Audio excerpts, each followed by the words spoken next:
Bom dia a todos. Inicialmente, eu gostaria de agradecer à instituição e aos organizadores do evento o convite muito gentil para participar desse evento sobre Rustem. E que a paz de Jesus esteja conosco hoje e sempre.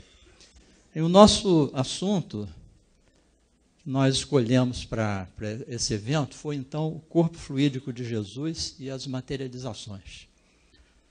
Sem dúvida alguma, a questão do corpo fluídico é uma questão muito interessante.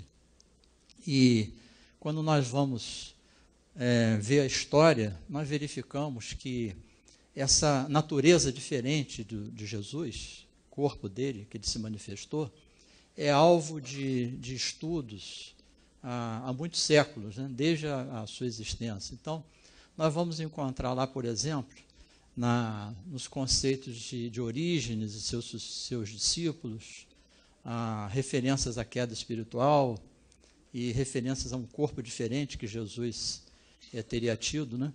Nas seitas gnósticas ao longo dos primeiros séculos, do primeiro milênio, também nós vamos encontrar várias referências ao corpo de Jesus diferentes. Na palestra do Mauro ali, que eu apreciei muito, porque também tive a oportunidade de estar há pouco tempo lá no local onde viveram os cátaros. É um conceito também muito difundido, né? Foi conduzido por eles até nós chegarmos finalmente a Rustem no século XIX, que nos trouxe essas informações. Então, nós procuramos conduzir o nosso assunto sobre o corpo fluídico e as materializações no sentido de, primeiro, tentar estudar por que Jesus teria que se utilizar, que se manifestar para nós, um corpo diferente daquele corpo normal, biológico que nós temos aqui. A primeira questão seria essa. Isso vai estar diretamente ligado, nós vamos recordar aqui, a questão da queda espiritual. Segundo, nos interessou muito, nos desafiou, verificar se nós teríamos elementos de conhecimento atual, hoje, com a ajuda, inclusive, da ciência, a sustentar a possibilidade de Jesus ter utilizado um corpo, né, de formação diferente daquela que é aqui. Ou seja, se Jesus estaria submetido à biologia normal do planeta, ou haveria, né, uma superbiologia que poderia explicar, então, esse corpo que ele se utilizou para se manifestar. Então, nós vamos conduzir aí a nossa explanação dentro dessa linha.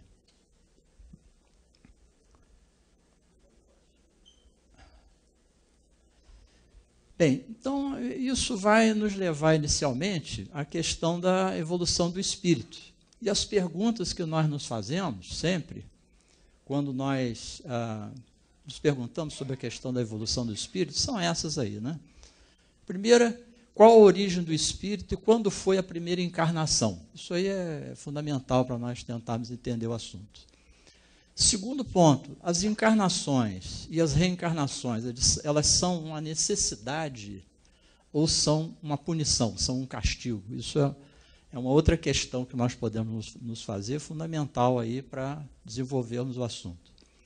E decorrente desse segundo questionamento, o sofrimento é algo necessário ou o sofrimento é algo que poderia nunca acontecer, ou seja, nós nunca estarmos submetidos ao sofrimento? Então, vamos ver isso aí. Vamos, primeiro, ver o que nos diz sobre isso o Livro dos Espíritos. O Livro dos Espíritos nos revela a evolução espiritual a partir da primeira encarnação. Então, depois que aquilo de que trata, em sua maioria, o Livro dos Espíritos, diz respeito ao que aconteceu conosco depois da primeira encarnação. O Livro dos Espíritos não cuida, pelo menos de uma maneira ostensiva, da evolução espiritual antes da primeira encarnação. Cuida do período em que ocorrem as reencarnações. Então, é isso de que trata, na maior parte do seu transcorrer, né, o Livro dos Espíritos. Eu estou falando assim, na maior parte, porque se nós formos nos aprofundar no Livro dos Espíritos, nós vamos encontrar lá no Livro dos Espíritos nós vamos encontrar elementos lá nas perguntas, nas entrelinhas, que vão nos mostrar isso. Bem, se nós formos ler o Livro dos Espíritos, tentando responder aquela pergunta inicial, nós vamos ver que a reencarnação, pelo que está escrito no Livro dos Espíritos, é uma necessidade. É isso que transpira lá de todo o texto. E eu vou chamar a esse período da evolução espiritual que nós estamos estudando aqui, que é focalizado mais pelo Livro dos Espíritos, eu vou chamar de quedinha. Ou seja, essas reencarnações sucessivas a que nós somos submetidos, nós vamos provisoriamente chamarmos de quedinha. Depois eu vou explicar por que nós estamos dando esse nome aí. Bem, quando nós vamos nos deter mais em Rustem, naquilo que se encontra nos 4 evangelhos, nós vamos ver que os 4 evangelhos nos revelam uma evolução espiritual desde a trajetória da essência espiritual, através do mineral, do vegetal, dos animais, e estágio do princípio espiritual em mundos ad hoc, até ocorrer ou não uma queda. Então, é disso aí que trata fundamentalmente os 4 evangelhos. Com a queda, existe a humanização e a encarnação. Sem a queda, existe a evolução em mundos fluídicos. Seria a chamada evolução em linha reta. E, segundo o conceito de Rustem, que nós lá encontramos, a encarnação ela não é uma necessidade. Então, reparemos bem a diferença que existe de conceituação entre a encarnação, ou seja, a primeira, e a reencarnação, que não é a primeira, já é a segunda, a terceira, a quarta, a quinta e assim por diante. Isso faz muita diferença quando nós usamos um termo e outro. Bem, essa queda, então, que nos fala...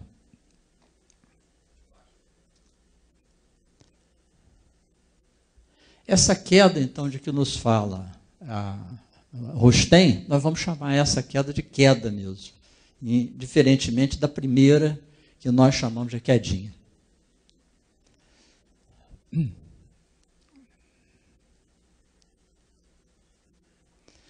Quando nós vamos nos debruçar sobre a obra de Pietro Baldi, aí nós vamos encontrar alguns conceitos que se alargam mais, se distendem mais, que não foram enfocados, pelo menos ostensivamente, nem na obra de Kardec, o Livro dos Espíritos, nem na obra de Rustem, os 4 evangelhos. Então nós vamos caminhar além disso. Isso porque o Baldi nos dá uma visão da evolução do espírito desde antes do início do universo material, momento em que houve uma queda. Nós vamos chamar essa queda de quedão. Ela dá surgimento aos universos materiais. Né?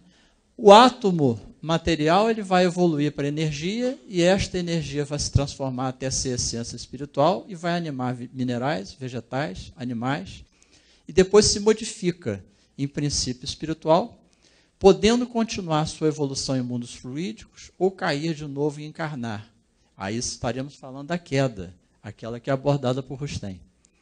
Se cair, ele segue reencarnando mais ou menos, de acordo com o seu esforço, maior ou menor.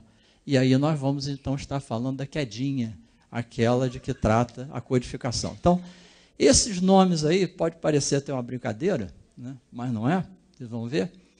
Queda, quedão e quedinha vão definir melhor para nós essas questões aí de que nós estamos comentando.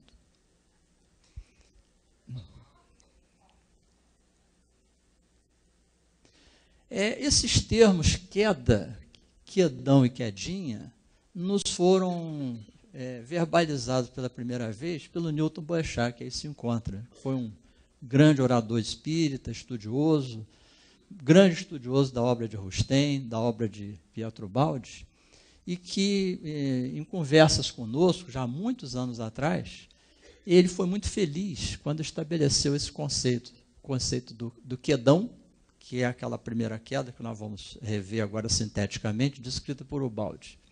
Pela queda, propriamente dita, que é aquela que é descrita na obra de Rustem, que ocorre com a primeira encarnação. E, finalmente, com a quedinha, né, que é aquela que acontece quando nós precisamos reencarnar, nós nos mantemos.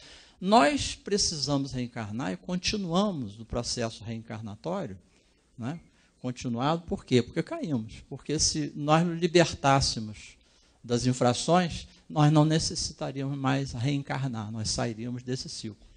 Então, é isso que costuma acontecer. Então, vamos agora, de uma forma mais esquemática e resumida, tentar ver essa evolução do espírito, né? Desde o quedão, aquela primeira, até a quedinha, que são as reencarnações. Então, nós precisamos, com isso, primeiro visualizar o sistema, né? Onde o professor Pietro Baldi nos diz que ficavam os espíritos, logo depois de criados por Deus, naquela harmonia inicial que vige no sistema. Com a rebeldia, né, e o trabalho de alguns espíritos, algumas entidades que estavam no sistema e se desarmonizaram, ocorreu o quedão. O quedão, ele consiste em quê? Consiste na formação dos universos materiais. Os átomos são as unidades, né, dos universos materiais. Tanto é que o professor Ubaldi, certa vez, perguntaram a ele: professor, quantos espíritos rebeldes existem no universo? E ele respondeu: basta você contar o número de átomos materiais que existem no universo. É o número de espíritos rebeldes que existem no universo. Então, isso é um conceito assim, bastante interessante, que ocorre bem no início. O átomo material, então, ele evolui na chamada série estequiogenética, que corresponde aos elementos químicos que estão lá na tabela periódica, até atingindo os elementos químicos mais terminais da tabela periódica, ocorrer a decomposição do átomo, da matéria, em radioatividade, que é uma forma de energia. E essa energia, ela também evolui, ela sofre uma evolução, passando por várias formas de energia, até redundar na chamada essência espiritual. Essa essência espiritual, então, segundo nos fala Rustem, aí já mais direto na obra de Rustem, ela encarna no mineral. Essa palavra, inclusive, existente lá em Rustem, encarnação, os próprios autores espirituais falam que é uma palavra não muito adequada, porque como é que uma essência espiritual vai encarnar, por exemplo, no mineral? Mas é um termo utilizado por eles, por falta de outro termo mais adequado. Então, essa essência espiritual ela encarna no mineral, depois ela passa a encarnar no vegetal, no animal, toma a forma de um princípio espiritual e vai para os mundos ad hoc, aonde recebe o perispírito, tem o desenvolvimento do livre-arbítrio e pode, caso não infracione as leis, pode evoluir em mundos fluídicos ou se infracionar, sofrer então a queda. Aí já não é mais o quedão, é a queda mesmo, aquela abordada mais por Rustem. Bem, os espíritos que infracionaram e então encarnaram, aí a primeira encarnação, eles podem continuar a reencarnar, se continuarem a infracionar, então sofrem as reencarnações, a quedinha, até por esforço próprio e evoluindo, retornarem ao mundo espiritual em definitivo, e aí então retomarem aquelas evoluções, aquela evolução nos mundos fluídicos, onde eles se encontram então já livres, né, da prisão da matéria. Então isso é o esquema em geral que nós podemos observar, né? É importante, né, que esse conceito aqui que nós emitimos, ele existe no próprio Livro dos Espíritos. Na pergunta 540, por exemplo, a questão 540, o Kardec comenta, eu tirei até a frase de lá, do átomo ao arcanjo, que começou por ser átomo. Então, o próprio Livro dos Espíritos, ele, de alguma forma, ele apoia esse conceito ubaldiano, né, da evolução, desde o átomo até um ser espiritual já bem avançado, né, caracterizado como um arcanjo aí. E é interessante também chamar a atenção, no próprio Livro dos Espíritos, as perguntas 85 e 86, elas trazem um conceito muito interessante, que diz que os mundos materiais poderiam nunca ter existido. Então, aí ele coloca, a própria obra kardeciana coloca a questão da queda espiritual aí, de uma maneira não ostensiva. Mas nós podemos chegar até lá pelo raciocínio, porque se os mundos materiais poderiam nunca ter existido, por que eles aconteceram? Né? Então, isso nos mostra como é interessante esses conceitos aí. Aqui nós temos uma síntese de tudo aquilo que nós falamos, né? O início lá, os espíritos no sistema, os espíritos que se desarmonizaram sofrem o quedão, caem até o átomo começa o seu retorno, através da evolução, se desmaterializa em energia, a energia evolui passando por várias formas de energia, vira essência espiritual, essa essência espiritual atravessa várias experiências no mineral, no vegetal, no animal, se torna um princípio espiritual, ganha o perispírito e o livre-arbítrio, e aí poderia evoluir em mundos fluídicos sem se humanizar, nunca vir para a matéria. Mas aí, se sofrer a queda, eles encarnam, sofrem a humanização e sofrem as reencarnações. Enquanto eles estão em reencarnações, eles estão sofrendo quedinhas. No momento em que o espírito ele se recupera e ele consegue saldar as suas dívidas todas, ele se livra disso e ele passa a evoluir em mundos fluídicos e o objetivo dele qual é? Voltar ao sistema. Ele ser um arcanjo, né? Um espírito altamente evoluído. Então, antes do quedão, nós temos o sistema. Talvez a concretização maior desse quedão aí seja o famoso Big Bang, né? Aquele momento lá, 14 bilhões de anos, em que aconteceu aquela grande explosão, né, com o surgimento dos universos materiais. Né? Com o quedão, os espíritos infratores são então aprisionados como átomos. Esses átomos, desde o hidrogênio até o urânio aqui, dos elementos que nós conhecemos, eles passam, né, pela própria tabela periódica dos elementos. Lembrando que a grande síntese do professor Baldi nos chama a atenção de que, assim como há os elementos transurânicos, muitos deles já artificialmente sintetizados aqui, nós temos elementos químicos antes do hidrogênio, que evidentemente não fazem parte do nosso universo material, aqui nós estamos, mas há outros universos. Então tem esse elemento. E esse conceito é confirmado também no livro Universo e Vida, do Áureo. Ele fala lá que existem elementos antes do hidrogênio. Aqui, quando o átomo se desmaterializa em energia, ele passa por várias formas de energia, quer dizer, a energia evolui também, até quando a energia evolui, chegando ao máximo, ela está nos primórdios do espírito, ela é uma essência espiritual. Nós temos aqui a representação da essência espiritual. Essa essência espiritual, então, passa pelo mineral, passa pelo vegetal, passa pelo ser humano, passa pelo animal, até chegar ao ponto, né, antes da humanização, quando ele chega dos mundos ad hoc, tem a chance de evoluir lá em mundos fluídicos. Mas aí sofre a queda, a reencarnação. E, depois de sofrer a primeira encarnação, ele pode, então, sofrer outras encarnações, são as reencarnações. E o objetivo é o quê? Voltar ao sistema de onde se saiu, né? Através do processo evolutivo.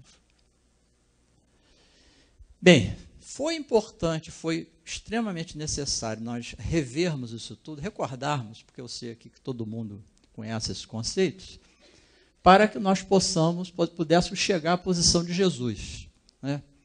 Jesus é diferente, não se enquadra naquilo que nós falamos anteriormente, porque trata-se de um espírito sem quedas, nós sabemos, pela revelação espiritual, que evoluiu em linha reta, ou seja, ele não sofreu nenhum processo de queda dentro da sua evolução, ele não teve infração e, consequentemente, ele não tinha necessidade de encarnar. E ele presidiu a formação e a organização do planeta, né? São conceitos que nós temos na obra de Rustem, e nós temos isso também comentado para nós, de uma forma assim, muito interessante, né? Por Emmanuel, no livro A Caminho da Luz. Ele fala lá do Jesus como governador do planeta, que presidiu a formação inicial do planeta. Com base nisso, né, se nós formos estudar a coisa do ponto de vista biológico, tentando agora chegar mais perto do que a ciência agora, do século XXI, pode nos trazer, porque ciência e fé não são antagônicos, pelo contrário, elas se complementam, né? Sempre que nós pudermos fazer esse movimento, é muito interessante. Então, há uma impossibilidade biológica, tendo em vista o que nós vimos, de Jesus encarnar. Ele era, consequentemente, né, uma criatura que nós chamamos de agênere. Agênere é uma criatura que não é gerada pelo mecanismo biológico normal, fruto de fusão de espermatozoide com óvulo. É um ser que é gerado através de um outro mecanismo, como esse, né? E aí nós até colocamos algumas perguntas aqui, não são certezas nossas, mas são dúvidas. Ontem até eu estava conversando com o Jorge Dama sobre isso. Será que Jesus tinha cordão de prata? Não sei, eu estou mais para acreditar que talvez não tenha tido cordão de prata, né? Será que Jesus teve cordão umbilical? Não sei, também estou tentado a acreditar que não, mas são questões aí que surgem, né, à medida que a gente vai estudando essa questão, essa possibilidade.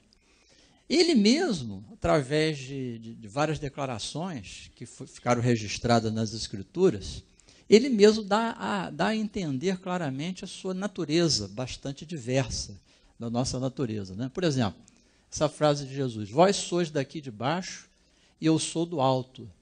Vós sois deste mundo, eu não sou deste mundo. É uma frase dele que nos dá a entender que a natureza biológica dele é uma natureza diferente. Desci do céu não para fazer a minha vontade, mas para fazer a vontade daquele que me enviou. Né? Outra assertiva de Jesus também que nos dá a entender que ele tem uma característica diferente, né? Uma característica de agênere. Dou a minha vida para retomá-la. Ninguém me arrebata, mas eu a dou livremente. Tenho o poder de entregá-la e o poder de retomá-la. Este é o preceito que recebi do Pai. Quer dizer, uma natureza totalmente diferente daquela que nós constatamos no ser biologicamente constituído dentro do nosso planeta. Porque isso não acontece aqui. Nós não temos caso, né, semelhante a esse. Em verdade vos digo que entre os nascidos de mulher não surgiu nenhum maior do que João o Batista. É uma frase clara que coloca que João Batista foi o maior, né, dos nascidos de mulher. Então, Jesus não foi nascido de mulher. Ele tem uma biologia que nós poderíamos caracterizar como uma suprabiologia, né, ou uma superbiologia, diferente daquela que estamos acostumados. O próprio Allan Kardec, na sua obra, estuda os agêneres. Nós vamos ver vários comentários de Kardec, muito interessante, depois na Revista Espírita também, em que ele estuda os agêneres, né? Nós estamos dando um exemplo aqui, por exemplo, no Livro dos Médiuns, no capítulo 7º, tópico 125, ele fala dos agêneres e define agêneres como criaturas que se apresentam com toda a forma material, mas que não foram biologicamente geradas, segundo o significado das raízes gregas da palavra negação, gene, né, de gerar. Então, criaturas que não foram geradas, o nome agêneres. Então, na Gênese também, no capítulo 14, no tópico 36, ele também fala nisso. Então, Allan Kardec estuda os agêneres. Ele cita os agêneres. E nós temos, assim, inúmeros casos de agêneres aí, né, que nós podemos tirar das escrituras e da literatura. Eu escolhi aqui alguns assim que achei mais interessantes e curiosos, que vale a pena, talvez, a gente fazer algum comentário sobre isso, né? Por exemplo, no livro de Tobias, tem aquela história famosa do anjo, né, citado no livro de Tobias, que na realidade é um agênere, se materializou e conviveu longo tempo com a família do Tobias, inclusive livrando o Tobias de uma série de intempéries e de dificuldades, né, durante um período em que o anjo coabitou com ele aqui. Quer dizer, foi uma materialização que surgiu, que conviveu durante um tempo longo, né, com o Tobias. No primeiro livro de Samuel, o capítulo 28, nos versículos 7 a 15, há um caso famoso também, que é o caso da pitonisa de Endor, que favoreceu o encontro do rei Saul com o profeta Samuel, materializado por fluidos doados pela médium de Endor, né? Então é uma outra passagem nós podemos tirar das escrituras que fala sobre os agêneres. Há um caso muito interessante passado com o nosso Ian Hus, que em outra encarnação foi ninguém, nada mais, nada menos do que Allan Kardec. O Ian Hus foi um grande precursor, né? Viveu lá na República Tcheca, e a vida do Ian Hus é contada assim, com detalhes muito interessantes, numa obra do Rochester, chamada Os Luminares Tchecos.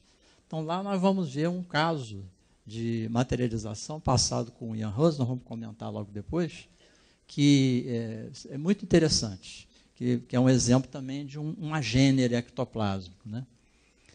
E nós não podemos deixar de citar aquele caso também muito famoso, ocorrido com o Dr. Bezerra de Menezes, quando ele lutava com dificuldades para se sustentar lá no Rio de Janeiro, tendo que pagar a sua moradia e as taxas da faculdade, e ele então recebe um aluno desejoso estudar matemática com ele, matéria em que ele mesmo, Bezerra, confessava que não era lá muito bom, mas esse aluno que bate as suas portas e paga ao Bezerra, nunca volta, né? E certamente se tratou ali, com certeza, de um caso de materialização de um agênere ectoplásmico.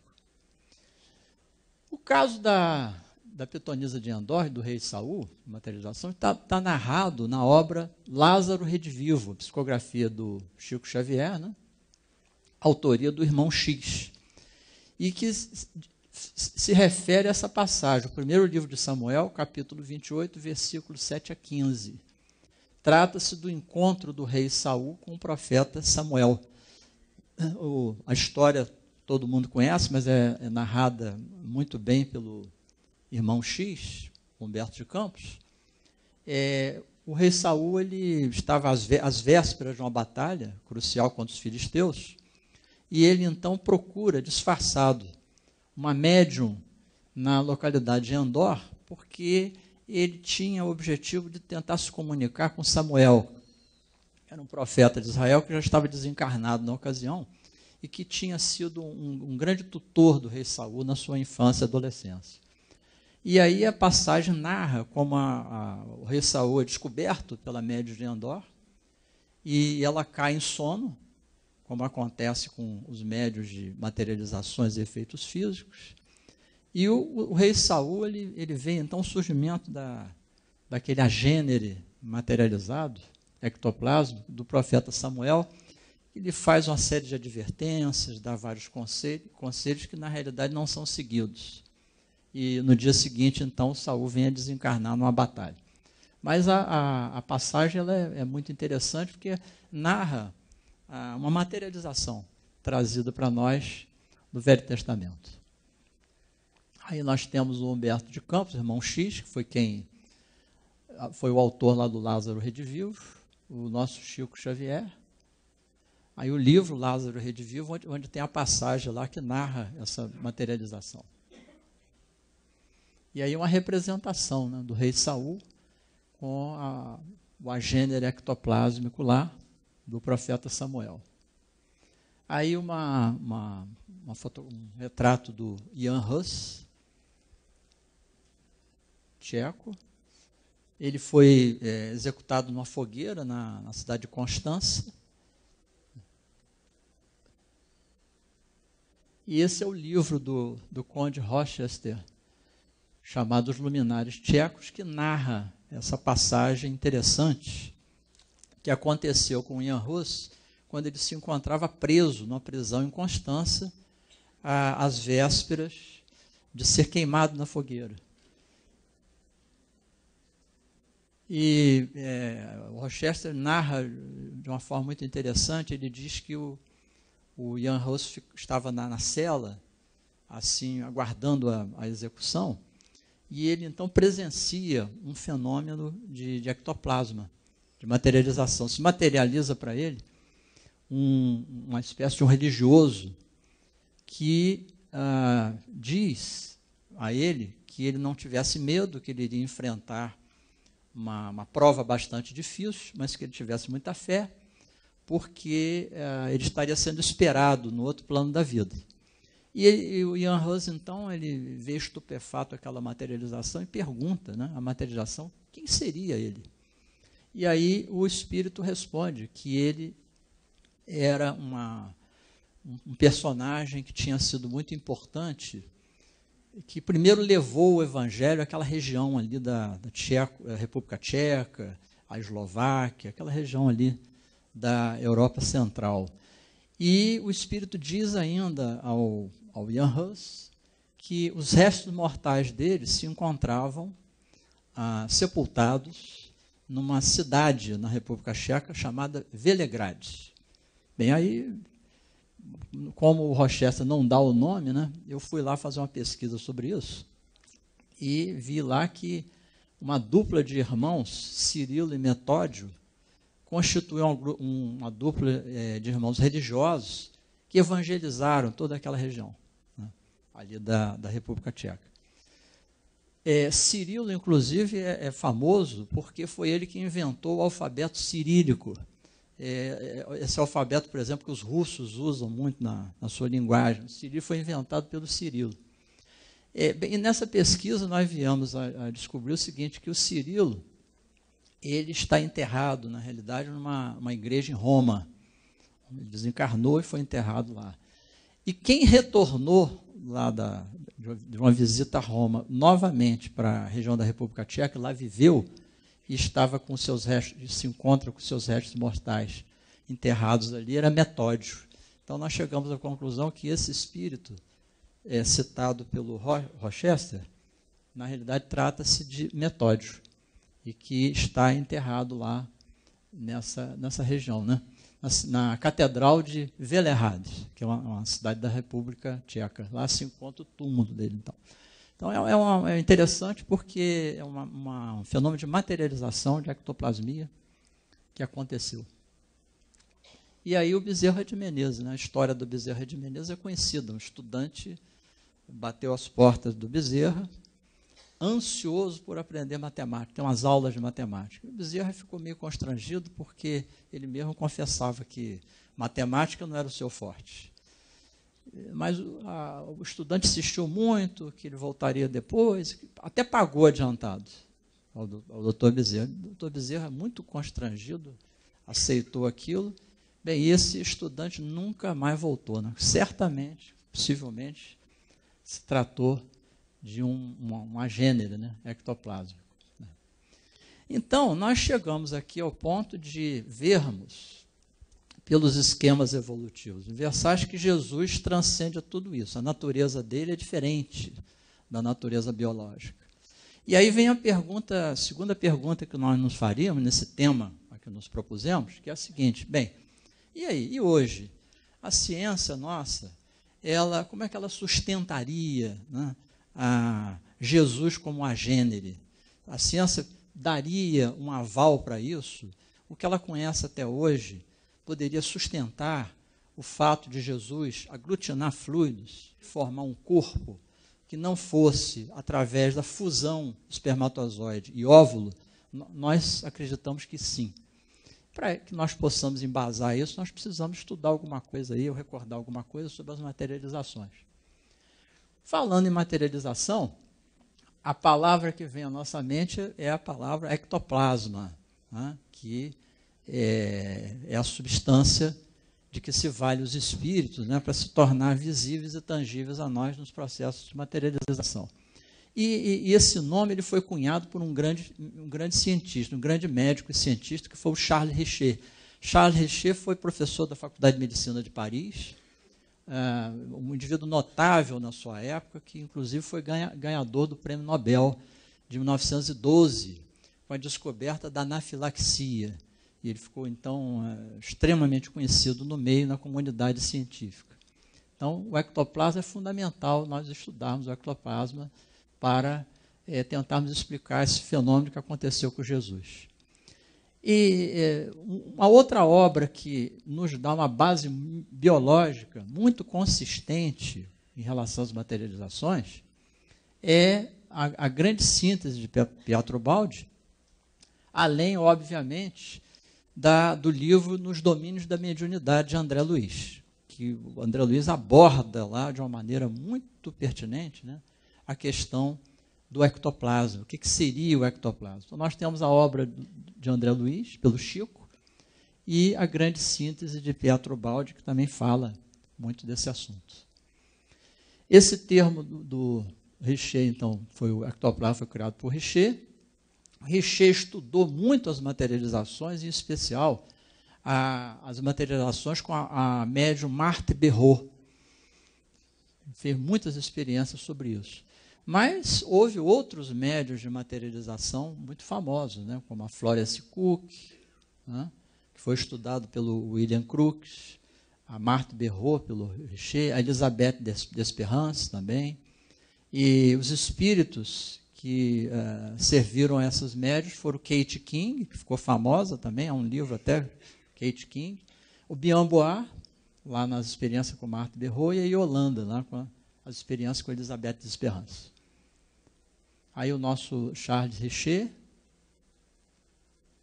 Há algumas fotos aí de materializações com Marthe Berrot, né, que mostram o ectoplasma nos processos de materializações, ele costuma sair do corpo do médium através das cavidades naturais. Então é comum nós vermos essas fotografias, conforme estão aí.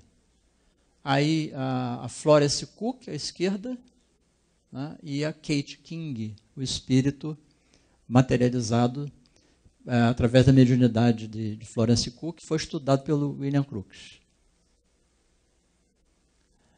Nós tivemos grandes pesquisadores sobre materialização, do século XIX até o século XX também, né? Gustave Gelei, William Crookes, Charles Richet. E no Brasil tivemos grandes médiuns de materialização. Eu posso citar aqui pelo menos 3, talvez, dos maiores, né? A Ana Prado, lá no norte, no Pará, Mirabelle, em São Paulo, e o Peixotinho, lá no estado do Rio de Janeiro.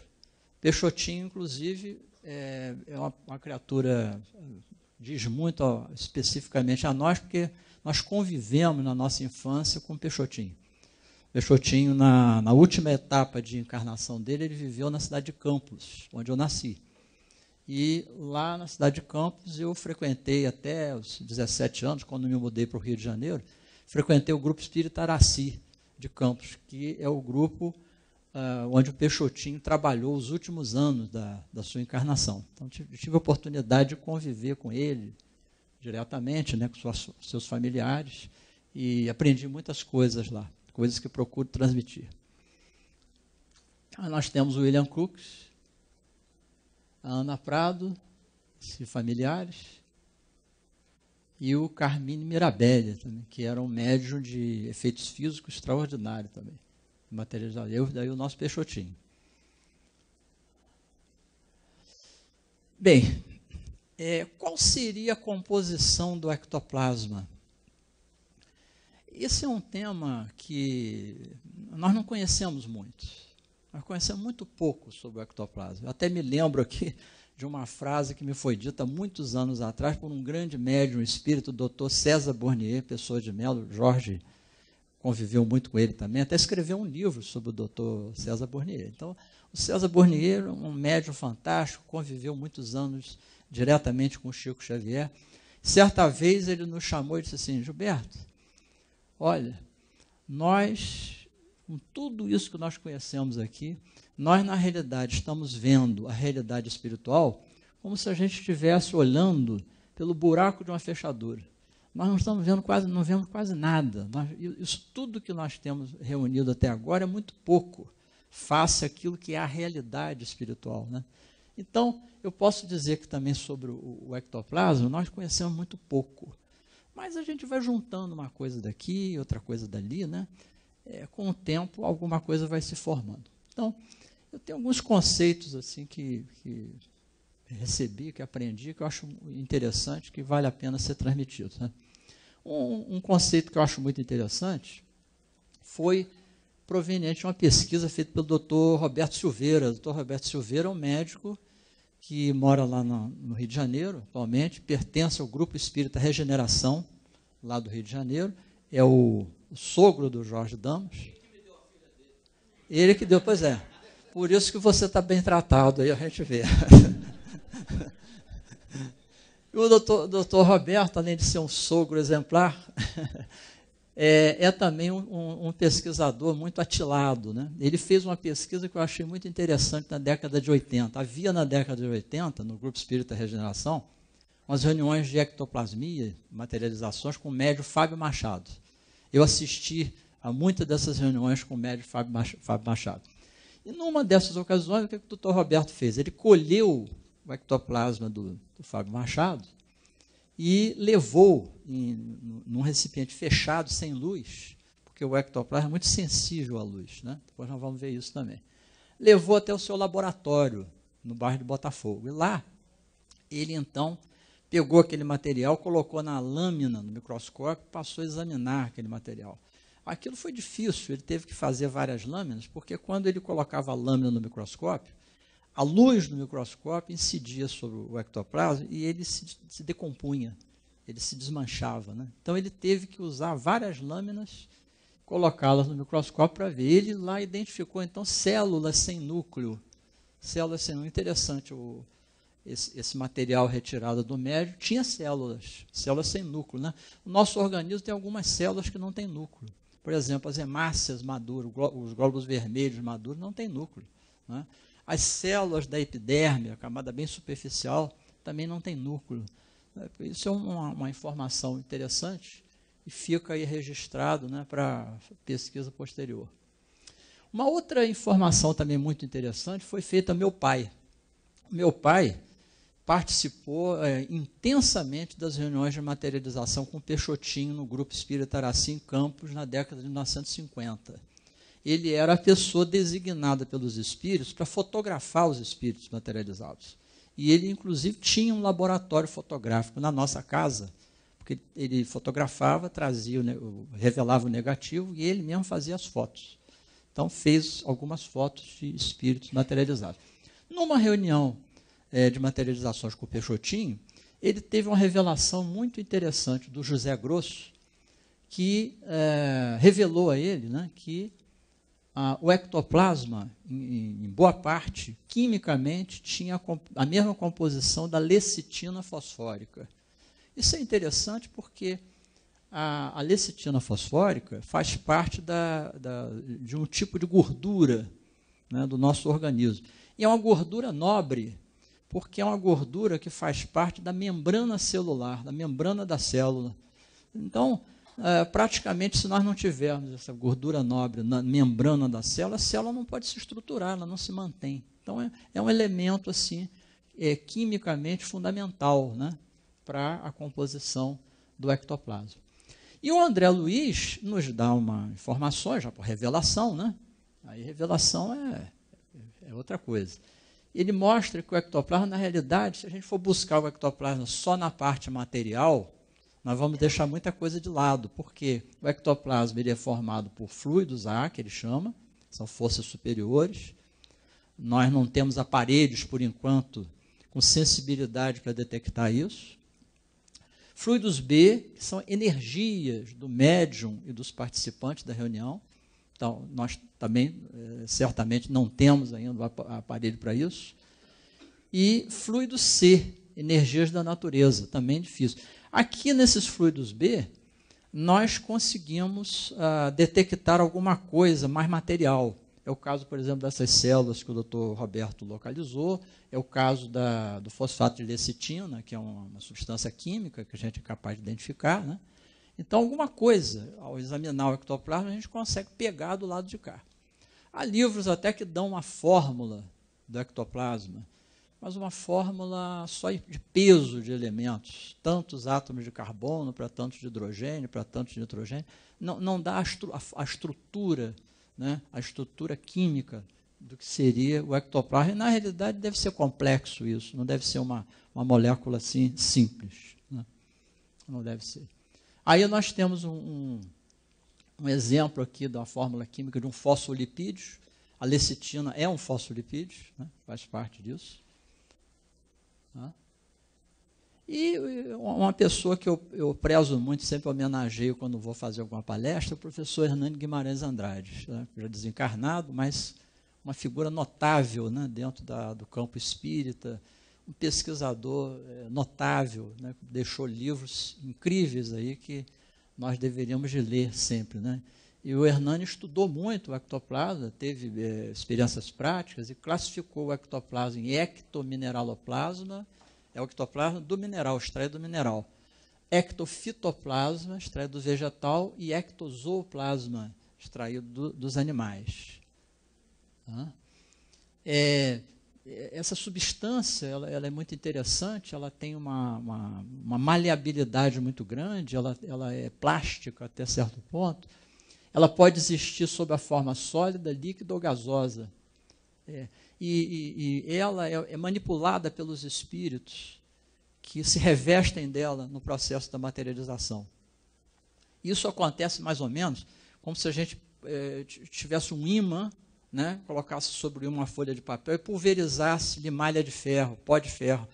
Aquele pó de ferro ele vai ser atraído pelo ímã e vai fazer um desenho exatamente de acordo com o desenho do formato do ímã. O espírito, quando se materializa, ele faz isso também, ele é um campo, e esse campo ele atrai o ectoplasma, ele se veste do ectoplasma. Às vezes o espírito só materializa a cabeça, às vezes só materializa a garganta, às vezes materializa só até a metade do corpo, né?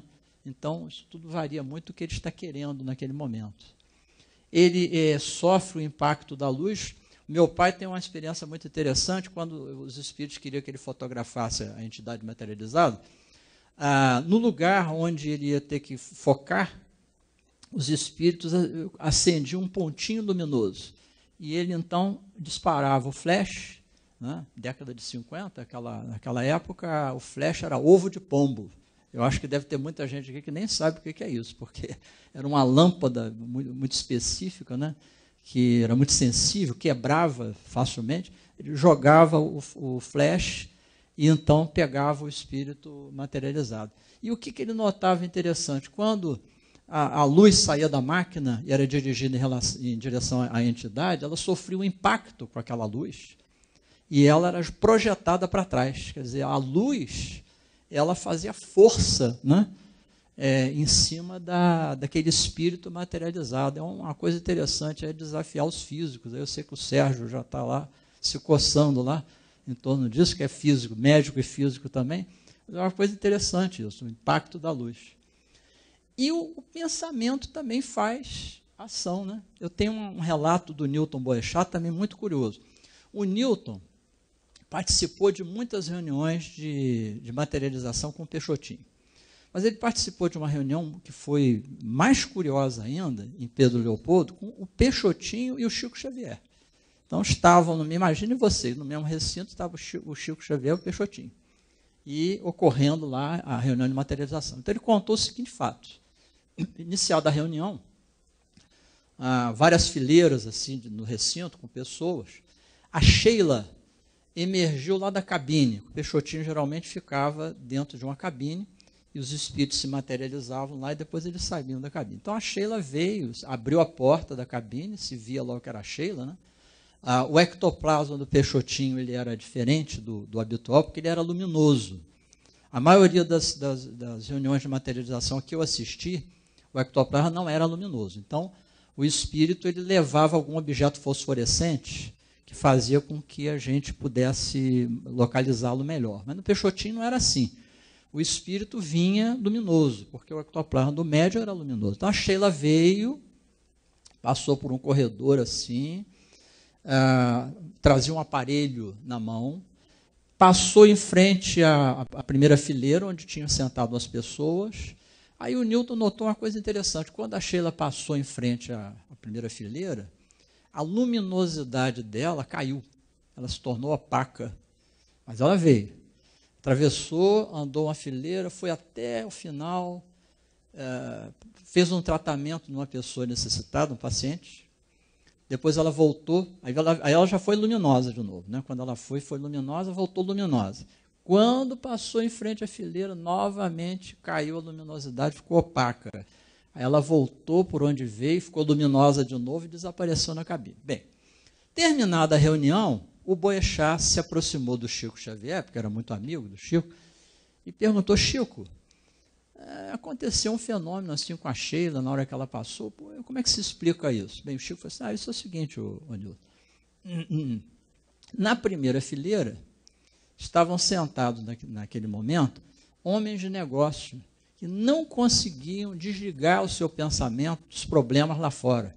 Problemas das empresas, problemas de dificuldade. Então, a vibração mental deles era uma vibração que não acompanhava a vibração harmônica das pessoas situadas no recinto. Então, a vibração mental dele projetada sobre os átomos, né, do perispírito, do espírito materializado, abaixavam a vibração e eles então diminuíam a luminosidade. Né? Depois que ela passava, voltava ao ambiente normal, a luminosidade aumentava. Né? Então nós vemos com isso como é que o pensamento efetivamente, fisicamente, né, interfere no ectoplasma. Né? E por isso essas várias recomendações que os espíritos dão para a harmonia do ambiente, para haver uma boa sintonia, porque tudo isso influencia na qualidade do fenômeno. Aqui, essa experiência da limalha de ferro, né, que nós estamos representando aí, né, ela fica, né, os pedacinhos de ferro, os fragmentos, ficam desenhados e aglutinados exatamente com a força do ímã situada abaixo deles.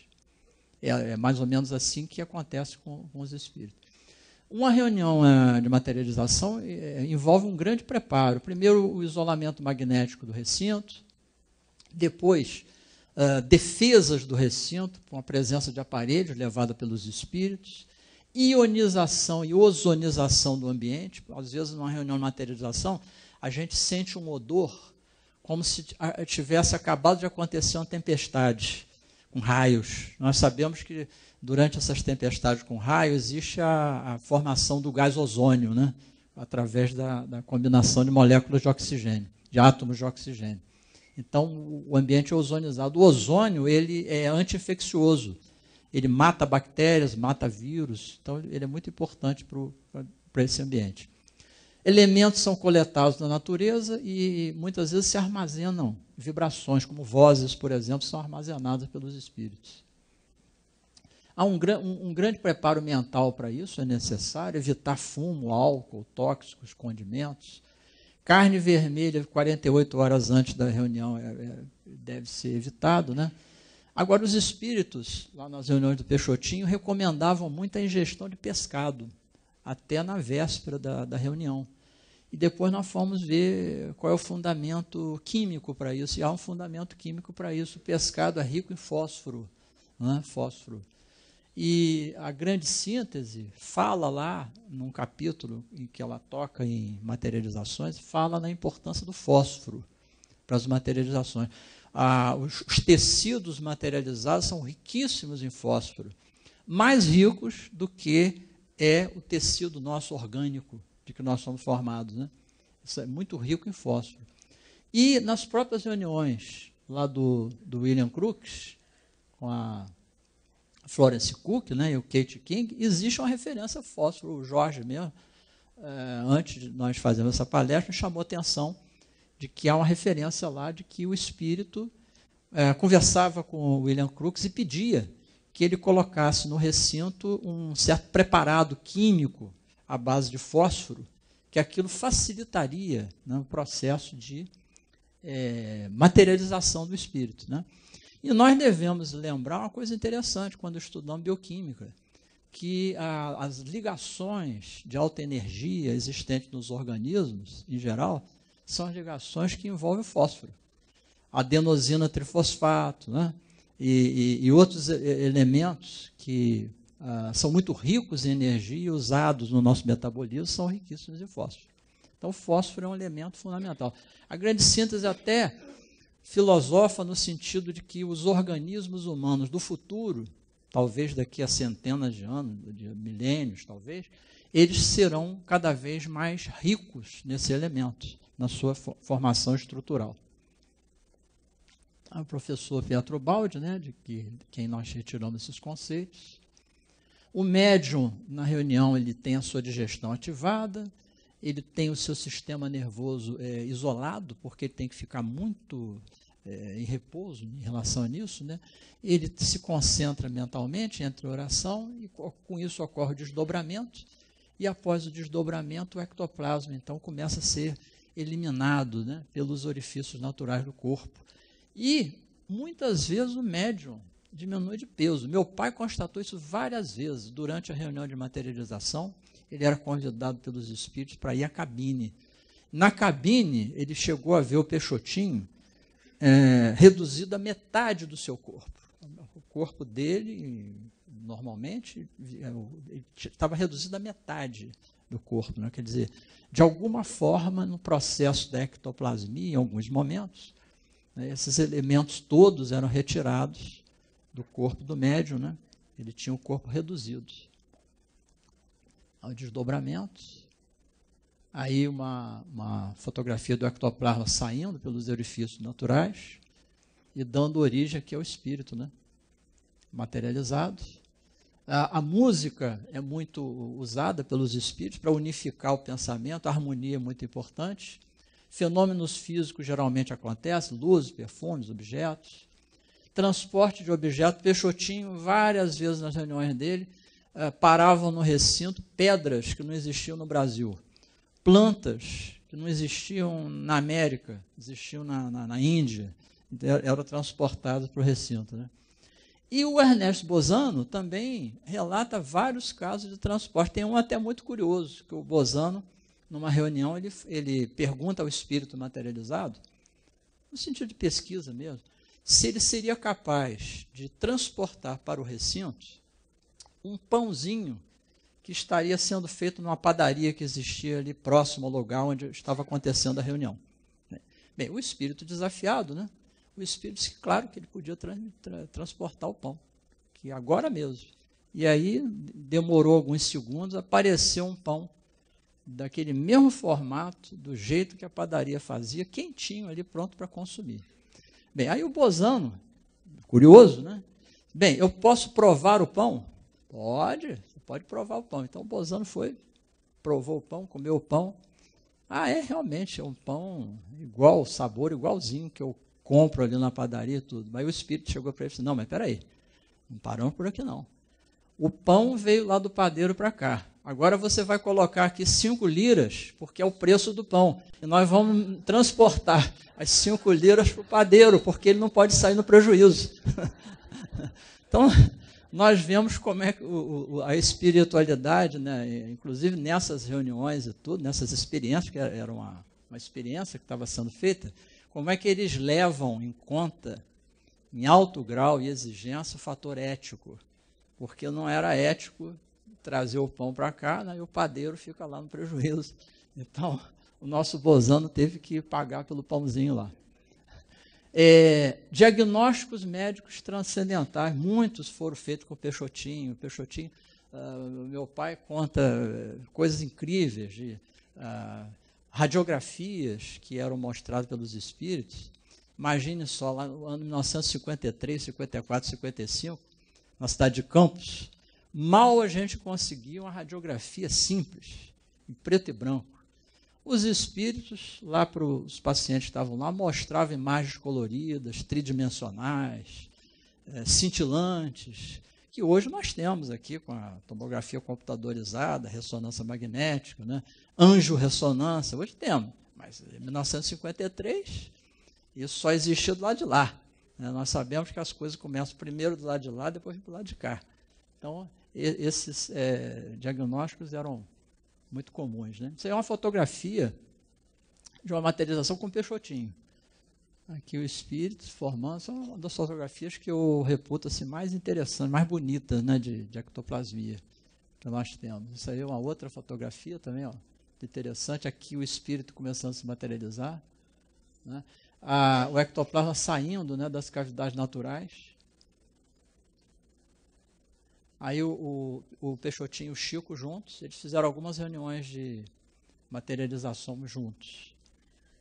E essa fotografia é inédita. Essa fotografia foi feita pelo meu pai. Lá na reunião do Peixotinho, essa fotografia é de 1954. Meu avô, que está aqui, ó, Oscar Cardoso, ele havia adoecido recentemente e descobriu-se que ele estava com linfoma. Na época, em 1954, linfoma era um tipo de câncer que não tinha tratamento praticamente. Se conseguisse pegar bem no início e a sorte de ser bem operado, se conseguir alguma coisa. Se não fosse isso, não tinha jeito. Né? E ele aí se submeteu lá no Grupo Araci, isso é uma fotografia do Grupo Araci, ele submeteu a um tratamento espiritual. Esse espírito aqui, está materializado aqui, que está fazendo o tratamento dele, é o Garcês, que aparece muito nos relatos de reuniões mediúnicas com o Peixotinho. E lá o meu avô lá sendo tratado. Ele veio desencarnar, não tinha jeito mesmo. Os espíritos, inclusive, materializaram uma radiografia, nem era uma radiografia, era uma ressonância magnética colorida do cérebro dele, mostrando a doença já invadindo já vários setores. Né? Mas isso é uma coisa incrível. A gente contando agora, as pessoas têm até dificuldade de acreditar. E até eu entendo isso, porque é uma coisa realmente diferente, né? Aí uma outra fotografia lá, tirada pelo meu pai também, o Garcês, né? Aqui a porta da cabine, aqui é o salão do Grupo Espírita Araci, e aqui a porta da cabine, o Peixotinho ficava na parte de trás. E essa fotografia que eu acho muito interessante, foi tirada pelo meu pai também, mostra um espírito, que é um espírito de um faroleiro lá de Macaé. A cidade de Macaé, próximo a Campos, ao litoral do estado do Rio de Janeiro, tem ilhas em frente. E tem um farol lá, famoso, importante. Esse foi um antigo faroleiro lá, chamava-se Camerino. O que tem interessante nessa fotografia é o seguinte: primeiro, nós notamos o seguinte, os pés não estão materializados. O espírito está suspenso ali, né? Segundo, o rosto do espírito, a face dele, está de torcida. O que aconteceu? Na hora que o meu pai bateu a foto, houve uma oscilação mental no ambiente e o espírito, ele começou a se desmaterializar. E a fotografia pegou o momento em que ele estava se desmaterializando. Então o rosto dele está torto, assim, começando a desmaterializar. Aqui vocês veem uma fotografia da Sheila, que embelezava lá o auditório, lá naquela época, né? Aí o Ernesto Bozano, grande pesquisador, muitos tratamentos espirituais e curas aconteceram. Minha mãe, por exemplo, foi operada lá, os espíritos. Dona Ivone Werneck, no nosso livro, nós narramos esse episódio da cirurgia da Dona Ivone Werneck. Minha mãe, por exemplo, foi operada de ovário, uma reunião com o Peixotinho. 10 anos depois, ela teve que ser submetida a uma cirurgia abdominal. E o cirurgião ficou espantado, porque no histórico dela, médico, ela nunca tinha sido operada antes dessa cirurgia de agora. E quando o cirurgião abriu a cavidade abdominal da minha mãe, chegou até a pelve, o que encontrou? Um ovário operado. Ou seja, o ovário com cicatrizes cirúrgicas claras.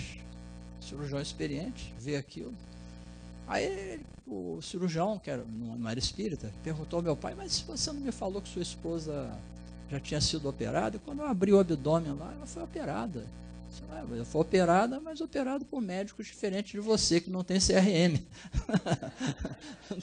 Não tem CRM.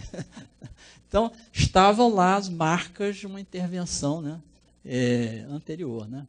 A fotografia dos espíritos. Outra coisa muito interessante que se fazia nessas reuniões eram as peças de parafina. Deixava-se um balde com parafina fervendo.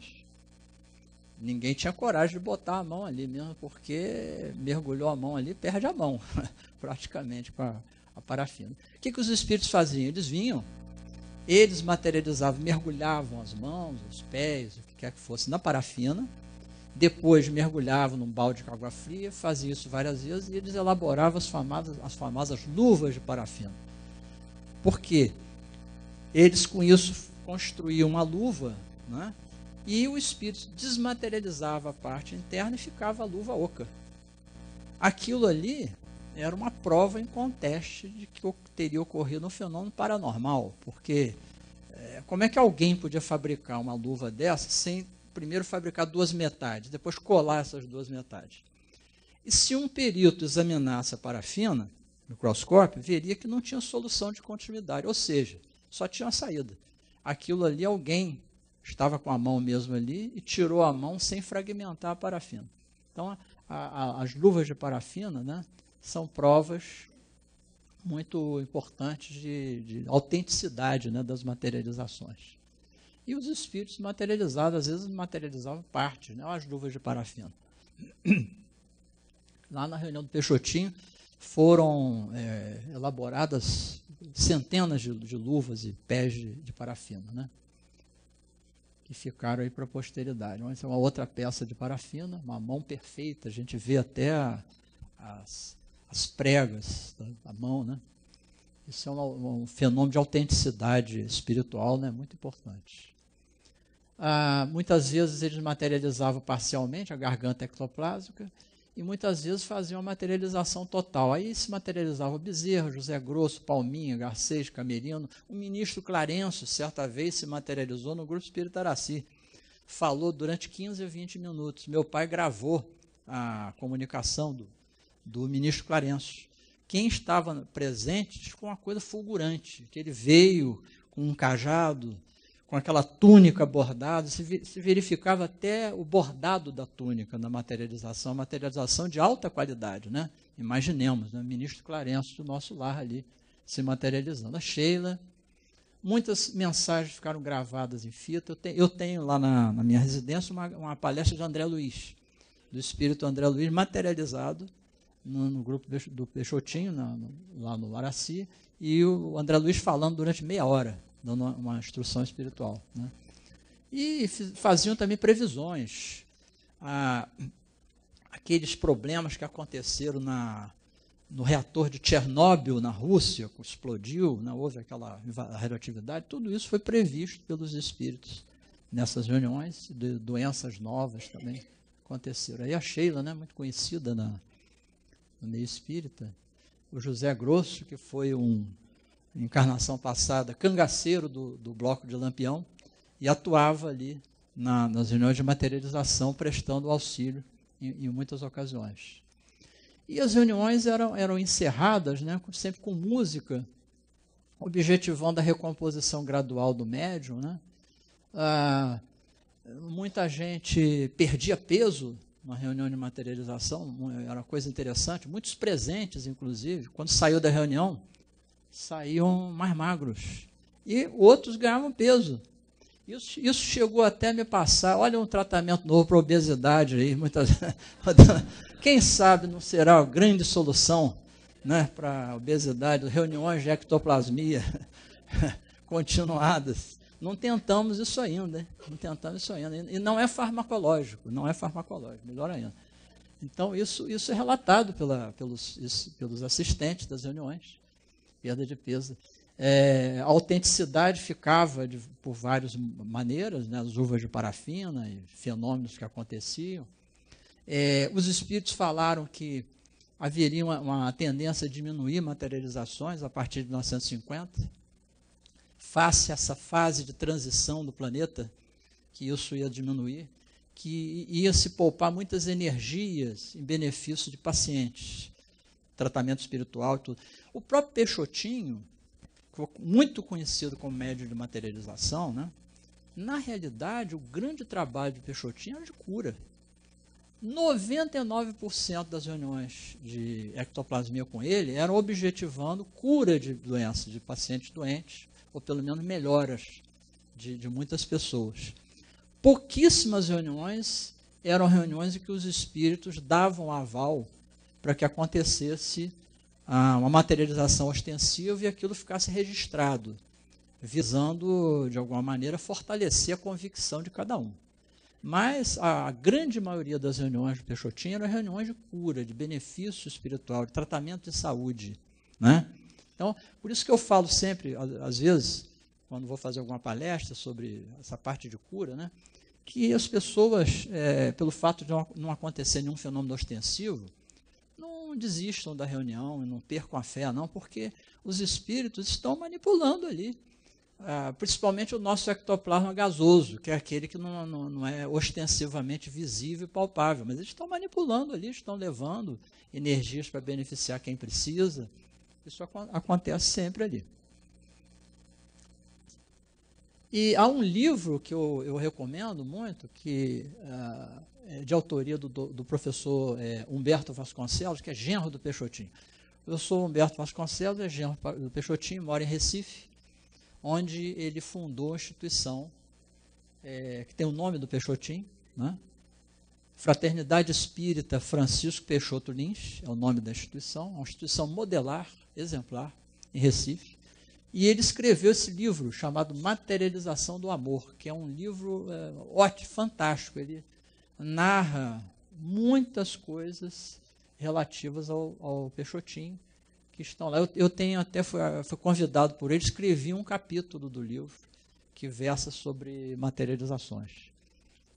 E há um livro também muito conhecido, né, muito importante sobre materializações, que é Materializações Luminosas, do Ranieri, que tem fotografias incríveis, né, das materializações do Peixotinho, que tem um testemunho também bastante importante, né, sobre isso.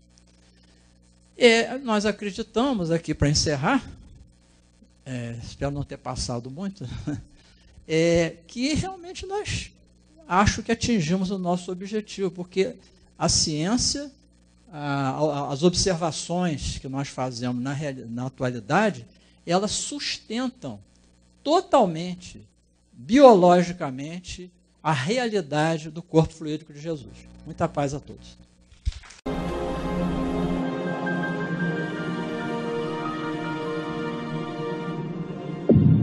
IBS, Instituto Brasileiro de Benemerência e Integração do Ser. www.ibis.org